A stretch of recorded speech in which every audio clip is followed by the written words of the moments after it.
Bismillahirrahmanirrahim. Assalamualaikum warahmatullahi wabarakatuh. Untuk materi Undang-Undang Kesehatan tentang menganalisis pendistribusian obat sesuai dengan CDOB, yang akan dibahas berikutnya adalah PO, pedagang eceran obat atau TOB, toko obat berizin. Ini contoh PO atau TOB. Ini contoh PO yang contoh seperti swalayan yang menyediakan obat bebas dan obat bebas terbatas. Nah, PO ini merupakan sarana distribusi juga, di mana selain unit pelayanan kefarmasian, karena dia menyalurkan obat dari secara eceran kepada pasien. Nah, berdasarkan Permenkes RI nomor 167 tahun 1972, kemudian dirubah menjadi Kepmenkes nomor 1331 tahun 2002, dijelaskan bahwa PO adalah orang atau badan hukum Indonesia yang memiliki izin untuk menyimpan obat-obat bebas dan obat bebas terbatas atau daftar W untuk dijual secara eceran di tempat tertentu sebagaimana tercantum dalam surat izin. Kemudian tentang izin, itu yang terbaru kan Permenkes nomor 26 tahun 2018 tentang pelayanan perizinan berusaha terintegrasi secara elektronik. Maka toko obat tersebut juga dilakukan secara online melalui OSS, di mana dijelaskan bahwa toko obat adalah sarana yang memiliki izin untuk menyimpan obat bebas terbatas atau OTC yang biasa kita sebut OTC ya, dan obat bebas untuk dijual secara eceran. Kemudian toko obat diselenggarakan oleh pelaku usaha perseorangan. Kemudian pelaku usaha perseorangan sebagaimana dimaksud yaitu paling rendah adalah TTK atau tenaga teknis kefarmasian, karena asisten apoteker sekarang sudah tidak ada lagi ya. Jadi yang hanya mendapatkan STR TTK itu minimal itu D3. Jadi ini pelaku usaha perseorangan itu, jadi misalkan TTK-nya A, maka izinnya juga melalui OSS itu harus A juga. Kemudian persyaratan untuk memperoleh izin toko obat itu ada STR-TTK, harus ada STR-TTK, di mana STR-TTK itu kan tadi sudah dijelaskan itu minimal D3 ya, karena untuk sekarang TTK itu yang termasuk TTK itu adalah minimal itu D3, kemudian S1 sarjana farmasi dan analis farmasi.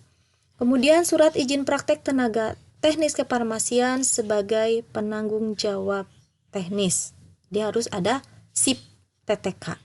Kemudian ada denah bangunan, ada daftar sarana dan prasarana, dan berita acara pemeriksaan. Bagaimana pengelolaan jenis obat-obat yang dijual? Untuk PO atau TOB itu hanya bisa mengelola obat bebas dan obat bebas terbatas, di mana pengadaannya untuk obat bebas terbatas dan obat bebas itu di toko obat hanya dapat melalui pedagang besar farmasi dan industri farmasi. Jadi tidak bisa lewat apotek. Kemudian pengadaan berdasarkan surat pesanan yang ditandatangani oleh TTK dengan mencantumkan nomor SIP TTK. Jadi semua pengadaan itu baik misalkan dari apotek ke PBF, kemudian dari klinik ke PBF, kemudian rumah sakit ke PBF itu hanya melalui surat pesanan yang ditandatangani oleh penanggung jawabnya. Kalau apotek kan apoteker, berarti harus ditandatangani oleh apoteker, sehingga PBF juga bisa memberikan perbekalan farmasi itu lewat kalau ada surat pesanan baru bisa dilayani ya. Kemudian untuk penerimaan obat bebas terbatas dan obat bebas di toko obat harus menjamin kesesuaian jenis spesifikasinya, harus sesuai dengan jumlahnya, kualitas, dan waktu kadaluarsa. Jadi apabila kita pesan misalkan 1 box, maka harus datang sesuai dengan pesanannya.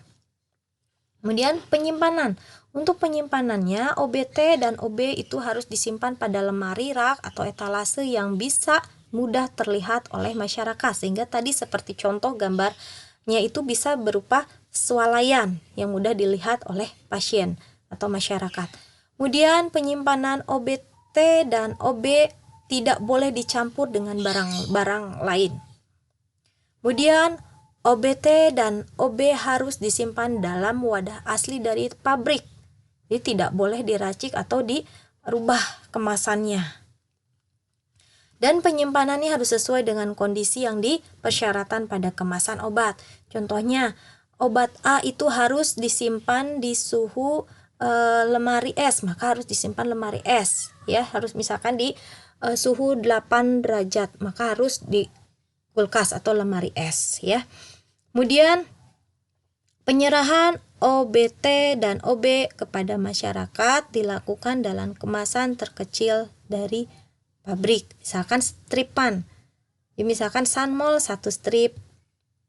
Nah, kemudian dalam penyerahan OBT dan OB kepada masyarakat, maka TTK sebagai penanggung jawab itu dilarang untuk menerima dan atau melayani resep dokter, kemudian meracik obat dan atau mengemas kembali obat, kemudian melakukan kegiatan distribusi atau penyaluran obat dalam jumlah besar, ya.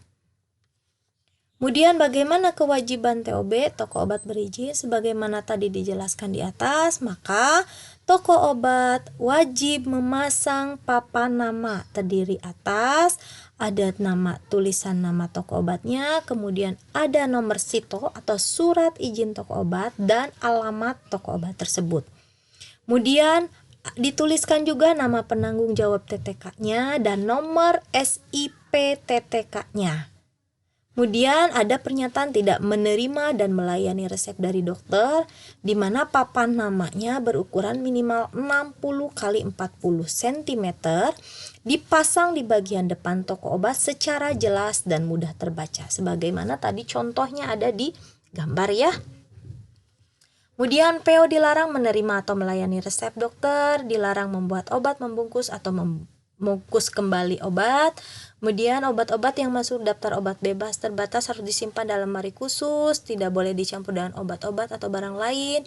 Di depan tokonya pada iklan dan barang-barang cetakan toko obat tidak boleh memasang nama yang sama atau menyamai nama apotek, pabrik obat atau pedagang besar farmasi, yang bisa menimbulkan kesan seakan-akan bahwa toko obat tersebut adalah apotek atau PBF.